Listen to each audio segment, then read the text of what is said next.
అయితే క్యారెట్ హల్వా అయితే చేసిన. క్యారెట్ హల్వా కావాల్సిన పదార్థాలు క్యారెట్, అలాగే నెయ్యి, షుగర్, పాలు, ఇలాచీలు, డ్రై ఫ్రూట్స్. ఇప్పుడు క్యారెట్ హల్వా తయారు చేసుకునే విధానం. ఫస్ట్ అయితే నేనైతే క్యారెట్ అయితే సన్నగా తురిమిన తర్వాత తయారు చేసుకోను, మీతోనైతే షేర్ చేసుకుంటాను.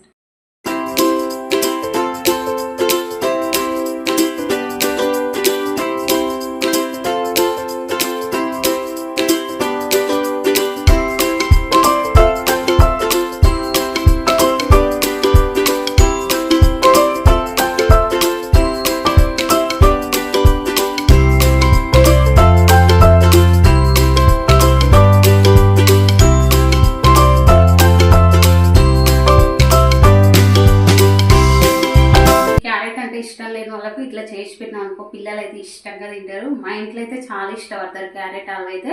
ఫ్రెండ్స్, మన వీడియో నచ్చితే లైక్ చేయండి, షేర్ చేయండి. మన ఛానల్ కొత్త విషయాలు అయితే సబ్స్క్రైబ్ చేసుకుని పక్కన బెల్ ఐకాన్ క్లిక్ చేయడం మాత్రం మర్చిపోకండి. ఇంకా మంచి మంచి వీడియోస్తో మీ ముందుకు వస్తాం. Bye friends.